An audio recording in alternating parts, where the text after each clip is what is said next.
क्यों रात में किसी को निधि वन में नहीं रुकने दिया जाता? आखिर निधि वन का वो कौन सा रहस्य है जो आज तक पूरी दुनिया से छुपा है या इसे जानबूझकर छुपाया गया है? दोस्तों, वृंदावन वो जगह है जहां भगवान कृष्ण ने यहाँ अपने बचपन के दिन बिताए थे। इस जगह को प्रेम भूति के नाम से भी जाना जाता है। एक और चीज जो लोगों को सबसे ज्यादा आकर्षित करती है वो है यहाँ भगवान कृष्ण और राधा के बीच बिताया गया वो खूबसूरत समय। वृंदावन में उनके प्यार को समर्पित कई मंदिर मौजूद हैं, लेकिन उनमें से सबसे रहस्यमय है निधि वन। इसके बारे में सदियों से एक मान्यता चली आ रही है कि आज भी यहाँ आधी रात को भगवान श्री कृष्ण, श्री राधा और अन्य गोपियों के साथ रास रचाते हैं। लेकिन सबसे हैरान करने वाली बात यह है कि निधि वन में रास लीला करने के लिए गोपियाँ कहीं बाहर से नहीं आती। स्थानीय लोग दावा करते हैं कि इस वन में जितने भी पेड़ हैं, वही रात में गोपियाँ का रूप ले लेते हैं। रात भर रास लीला चलती है और जब सुबह हो जाती है तो गोपियाँ फिर से पेड़ों में बदल जाती हैं। दावा किया जाता है कि इसलिए निधि वन के सभी पेड़ों की बनावट बड़ी ही अजीबोगरीब होती है। आप इन्हें देखेंगे तो लगेगा कि ये अभी भी रात वाली नृत्य मुद्रा में ही है।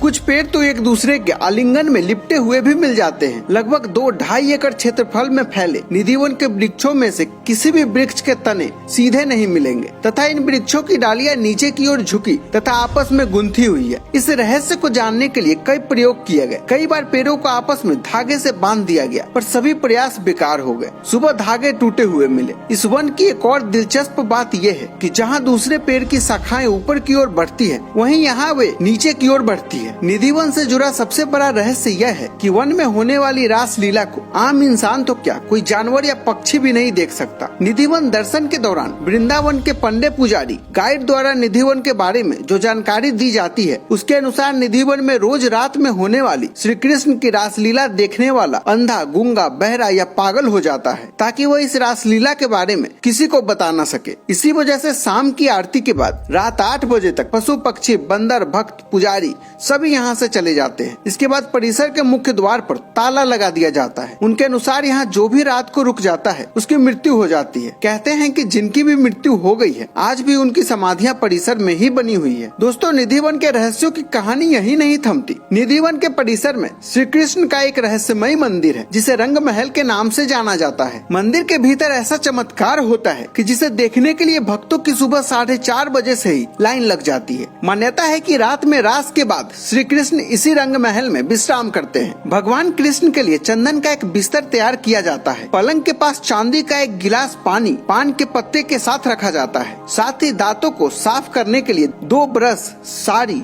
चूड़ियाँ भी वहाँ रखी जाती है। सुबह जैसे ही दरवाजे खोले जाते हैं, पुजारी को पानी का एक खाली गिलास, आधा खाया हुआ पान और बिस्तर इस स्थिति में मिलता है जैसे कि उसमें कोई सोया हो। निधि वन परिसर में ही संगीत सम्राट एवं ध्रुपद के जनक श्री स्वामी हरिदास जी की समाधि, बांके बिहारी जी का वो स्थान जहाँ वो प्रकट हुए थे, राधा रानी, बंसी चोर जैसे और भी देखने लायक स्थान है। मंदिर देखने के बाद आपको छोटा सा कुआं देखने को मिलेगा। कुएं से जुड़ी कथा ये है कि एक बार रासलीला करते समय श्री राधा की करीबी मित्र ललिता को प्यास लगी और उनकी प्यास बुझाने के लिए भगवान कृष्ण ने अपनी बांसुरी से वहाँ एक कुआं बना दिया। इसलिए इस कुएं को ललिता कुंड के नाम से जाना जाता है। चलिए जान लेते हैं कि आप निधि वन कैसे पहुँच सकते हैं। दिल्ली से रेल या सड़क मार्ग से वृंदावन पहुंचा जा सकता है। पास का रेलवे स्टेशन मथुरा है, यानी वृंदावन से 14 किलोमीटर, और यहाँ से वृंदावन पहुंचने के लिए कैब, बस या ऑटो किराए पर ले सकते हैं। हर 15 मिनट में एक ऑटो या बस वृंदावन के लिए चलती है। वृंदावन दिल्ली से 193 किलोमीटर दूर है और यमुना एक्सप्रेसवे के माध्यम से 2.5 घंटे में यहाँ पहुँचा जा सकता है। दोस्तों, इस वीडियो में फिलहाल इतना ही। मिलते हैं अगले वीडियो में एक और रहस्यमय कहानी के साथ।